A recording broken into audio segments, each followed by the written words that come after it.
We're going to go into how you can understand progressive overload, and we're going to start right now. We've got to look at, in simplest terms, what does this mean, or what are we even looking for? And I think initially we have to figure out some way to create a specific type of adaptation. So if we're a strength coach, or if we're an athlete and we're looking to get into the gym and we're looking to improve our performance, maybe in a sport or even just aesthetically, we immediately have to identify what is the adaptation that we're looking for, or what is that goal. Okay, so we can say, let's pretend it's an aesthetic. I want to get more hypertrophic. I look in the mirror and I go, oh, wow, my shoulders aren't big enough. Okay, my shoulders aren't big enough is the issue at hand. Okay, my shoulders are not large enough.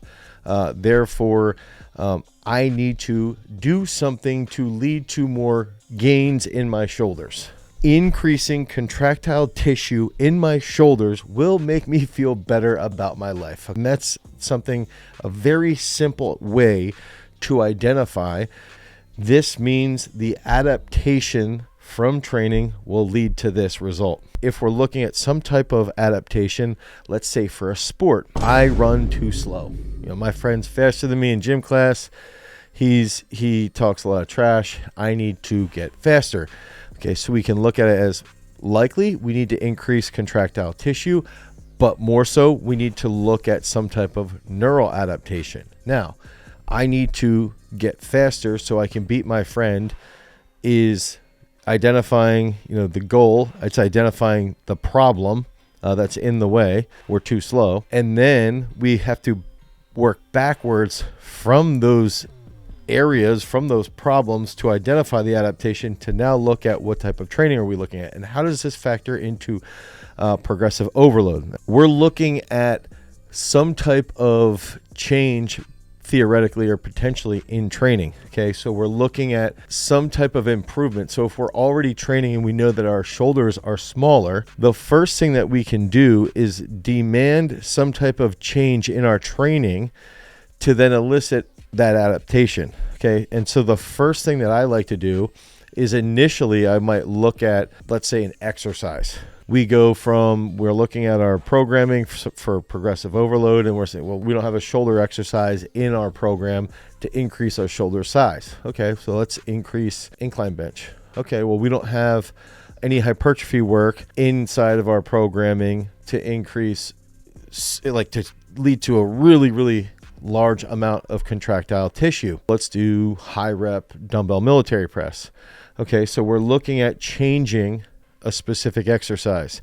Using that speed example, I had said that speed example for running faster. Your friend in gym class is running faster than you, and you need to try to beat that individual in sprinting. Let's try to pretend now. Let's walk backwards and say, well, what if in the realm of speed with our upper body? Let's say that we're slow with our shoulder strength, we're slow with our lockout in bench, or we're slow with stabilizing split jerk. Okay, so we need some type of speed work specific to the shoulders to get a neural adaptation. Okay, so this is where I want to go into, is that in training, we might look at the same exact exercises. So let's say an incline bench and a dumbbell military press, and we're going to have two different types of results based off of reps and sets, load on the bar, okay, number of reps, number of sets, frequency, and intensity. And those are really the dials that we want to change and that we want to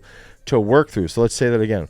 We're going to look at reps and sets, and weight on the bar. We're going to look at number of reps, number of sets. Okay, so total number of reps, total number of sets, frequency. So how frequently are we going to be doing something in a week? And then what's the intensity? Is it going to be heavier? Is it going to be lighter? Is it going to be speed based? Is it going to be non-speed based? That's another aspect. If we bring in something like velocity based training and we can measure the speed of the bar, that's going to impact everything around progressive overload. And so when we're thinking about the definition of progressive overload, it's really just changing intensity or changing one of those named variables to create a further or greater adaptation. And this could be related to explosiveness. It could be related to speed, strength, and endurance. Oftentimes, even with endurance, and we could be looking at, a real simple thing here. And before we get into real specific stuff related to bodybuilding and related to sports performance, and endurance training, you can look at it as, for 5 weeks, I want you to run 12 miles a week. Okay. And then on week 6, we're going to try to run 15 miles. So you sort of have this base. Okay. Now let's add on mileage. Okay. And then we sort of ladder up to that next level. Now, I wanted to do a little example where if we're looking at like movements like a bench, and I want to go through specific exercises and have a superset and then compare them. If I'm looking for gains in hypertrophy versus gains in neural adaptation, so gains in speed or gains in explosiveness. If I'm looking at, let's say, bench press, okay, I'm going to pair a bench press with a row. So the exercise superset would be bench press first, do a chest supported row second. This adds in a very substantial variable in progressive overload, which would also be rest period. Okay, so we're going through everything and we're going baseline, it's reps and sets, or total reps, really. The amount of weight on the bar, the frequency, the intensity, and then also rest period. So now if we take something like bench press with chest supported row, if we're looking for hypertrophy gains, I want to make sure that I understand how many reps I have left in the tank.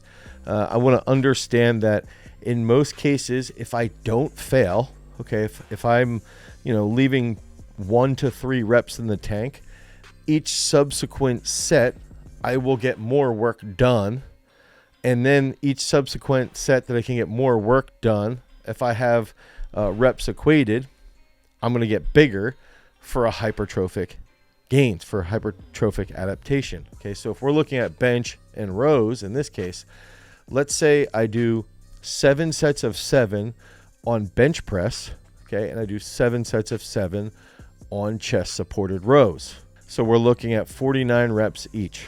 Now, so let's just say it's a 50 even number, right? What I want to do then, if I'm looking for size gains, I might do 7 sets of 7, 30 seconds rest, go do chest supported row, a minute and a half rest, go do bench again. And I might do this at an intensity of around 75 to 80%. 50 reps of bench, 50 reps of rows, okay? I'm looking for a hypertrophic gain. The variable that I'm going to alter to increase the adaptation for size, I'm going to alter the variable of rest, okay? So I'm going to have an impact on rest. To continuously be able to get the same amount of reps, my intensity is going to be lower, okay? If it was too high and I fail, I do like 5 reps on set 2, 5 reps on set 3. Because of the shorter rest period, that's going to, the failing sets will lead to a degradation in my performance and I will get even less reps. Now, if I'm doing something neurologically, I want to get a big time strength or a big time explosiveness component, and we use bench and rows, and I'm doing 50 total reps. One thing that I might do is, let's say I take 12 sets of 4. Okay. So we're going to do 12 sets of bench and we're going to do 12 sets of rows. Okay. And a lot of people might be like, what, 12 sets? And we've done this. We have 100% done it. Okay. And we're going to have more examples here so you can see it even clearer. So if we have 12 sets of 4 reps, the reps will be equated to the hypertrophy situation. But there's 2 things that I want to change. Okay. I want to increase my rest period to 2.5 minutes. And I want to increase the intensity. Okay. So I want to increase the intensity to, let's say, 84, 85, 86%. So now I'm getting comfortable using this load that is 85%. I'm doing the same amount of reps. So reps are essentially equated, but my rest period is longer. Now, when we're looking at reps equated, you might get a much larger sarcoplasmic adaptation from the bench scenario, okay, of 7 by 7. But then on the 12 sets of 4, we're going to get more of a neurological adaptation. So the body's getting comfortable with heavier load. We're learning how to recruit more effectively with that heavier load. Our shoulders are going to be getting quite a bit stronger, and you're still going to get stronger with the bench, but what I would argue is you would not have as much size increase, not as much. It would be negligible to a point, but your strength would be favorable in the 12x4. Your size would be larger in the 7x7. Okay. So the progressive overload change, or the understanding of this concept, is that we're tweaking rest period. Okay. Reps are the same. We're tweaking the rest period, and we're tweaking the intensity. Now, an interesting variable that we could add in as we advance through training is we could add in like VBT on the 12x4. So now we want to make sure that we could find some speed that says, okay, we're going to do 12x4, and the speed of the bench press bar or the rowing bar can't go under 0.35 meters per second. So now we also have this third marker, speed of the bar, to help prevent a cataclysmic drop in performance, which could be caused by fatigue. So that's an example I wanted to share there. Now let's get into something like dumbbell military press and pull-ups. And so one of the things that I'd like to use is that inside Peak Strength, this is their strength training app. You can download Peak Strength and just go in and say, you want to get stronger. One of my goals is I want to get stronger. And so you get in and you can get into a specific goal-oriented program. And in there, strength is your focus. This is what you might end up seeing. You might see dumbbell military press, and you might see something like 6 sets of 5. So that's 30 total reps, right? 6 sets of 5. You could also go into Peak Strength. Again, you can download this at peakstrength.app. You could go to the Google Play Store. You could go to the Apple Store, download Peak Strength, and you say that size, muscle mass is one of your goals. Or you might even just say, like, I'm training for football, and that's another sport-specific issue here, is that now I don't necessarily need to train for as much strength. I want to train for size. So for size, I want to do, let's just say, let's do 4 sets of 8. So one case we have 32 reps, one case we have 30 reps. It's essentially reps equated, here. So we're looking at dumbbell military press, 6 sets of 5. And if you want to focus on building that military press strength, you're going to go from, let's say, using 60s to 70s to all of a sudden you're dumbbell military pressing 120s, 130s, 140s. Okay. Because you're doing more work with higher weight. Your body gets accustomed to that. You get better at recruiting. Your neural adaptation improves. Okay. That's a really good example relative to using this for mass might be doing 4 sets of 8. So the adaptation that we're looking for is going to be altered not just by intensity. It could be altered by decreasing the rest period. And I think this is the one very confusing part around progressive overload, is that in most cases, progressive overload is viewed, intensity is like weight that's on the bar, but it's never really clearly defined that it's just intensity equals higher load. The higher the intensity, the higher load. In a lot of cases, higher intensity might mean shorter rest. And that might mean we have to be aware of the RIR that's remaining so that we can fall in line with this principle. If we go into like a Miracle Grow or a Preacher Curl, if we want to get really strong, we do, 7 sets of 5. If we want to get really freaking swolled up, if the reps are equated, we might do 4 sets of 9. Okay. And you're going to see that you use less weight in the 4 sets of 9 than you do when you're doing, 7 sets of 5, and the reps are essentially equated.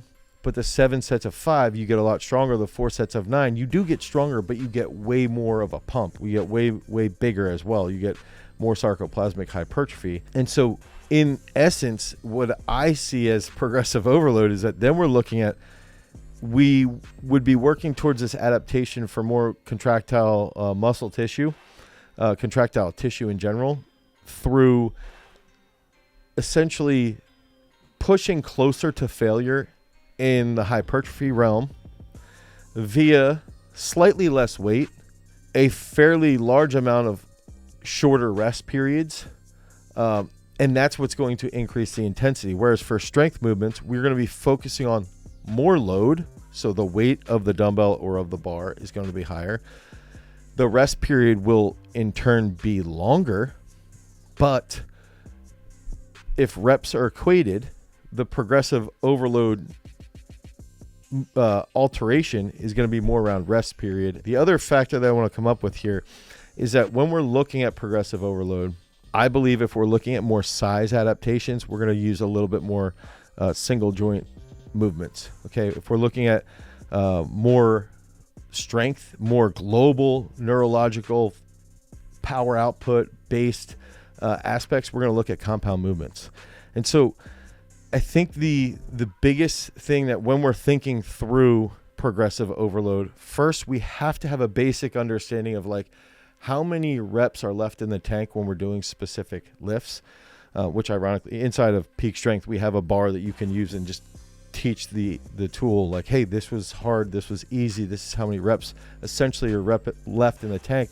So then that we can assign you weight for that next exercise or for the next set. But the other factor is that it really comes down to if we have reps equated, okay? So meaning if we have an equal number of reps, we can still figure out an adaptation, mass or strength based off of, if reps are equated, dialing back rest period or increasing rest period. And when reps are equated, we're going to see less sets on mass, on muscle mass, and we're going to see way more sets on muscular strength.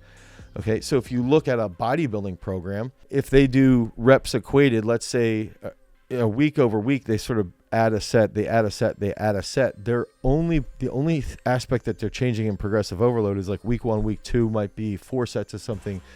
Week 3, week 4 might be 5, 6 sets. Okay, so they're increasing reps by increasing sets. But if we're trying to understand the direct correlation between one exercise like bench press, one person is trying to get more muscle mass, they're going to do, and if they're both doing 50 reps, one person's going to do less sets with shorter rest, the other person's going to do way more sets with longer rest. That's going to be the difference in intensity. And so it's taking this concept that is overly simplified in the beginning. Okay, when you look at it and you're just like getting into training, essentially what training is for progressive overload at the start of training, it's literally just go in and get reps done and just put more weight on the bar. You know, for me, progressive overload, the first 2 years of training an athlete, for the first 2 years of myself, my dad would literally say, look, if you get all your sets for 3 sets, if you get 3 sets at 8, next week put a 10 on each side. And then do that until you get all 3 sets of 8, and then you put another 10 on each side. And you just keep doing that. And you literally just keep doing that over and over again. And then you start to play around with, okay, if you finish this set of 5, put a 10 on it. Then if you hit another set of 5, you put another 10 on until you fail. That was progressive overload, and that today is still progressive overload at like the bare minimum level. But as we make progress as athletes, as we make progress with different forms of goals and different specific tasks that we want to accomplish, we have to change, if reps are equated, the rest period ultimately, okay, because that's going to really determine that type of adaptation. Even if we're looking at something like speed, we want to look at something like speed training. So let's say we're doing hill sprints. We might do 12 sets of 30-meter hill sprints if our aerobic capacity is pretty weak. But to increase speed, like truly speed, we might just do 4 sets of 30 meters. So one's going to get an adaptation from the heart. One's going to get an adaptation more so from like truly coordination of the muscles and high coordination of the muscles. So progressive overload for beginners, put weight on the bar. Literally put weight on the bar. Then the next step, you might change a little bit of exercises and specific tactics, like putting in a pause on the chest or something like that, because now you're increasing time under tension. So understanding progressive overload for strength and hypertrophy ultimately is going to come down to altering the rest, altering the number of sets, but keeping reps across equated for those specific time frames, And then that's going to enable you to increase that programming and increase the adaptation that you're looking for. If you guys have any comments, comment down below with more questions. It's a much more complex scenario. When you're a beginner, put weight on the bar. As you get more advanced, there's some other factors. Make sure you click on this video right here to get stupid strong. And remember, head over to peakstrength.app, the Google Play Store or the Apple iOS Store, because remember, freaks, if you want to become a champion, you've always got to cultivate your power. Peace.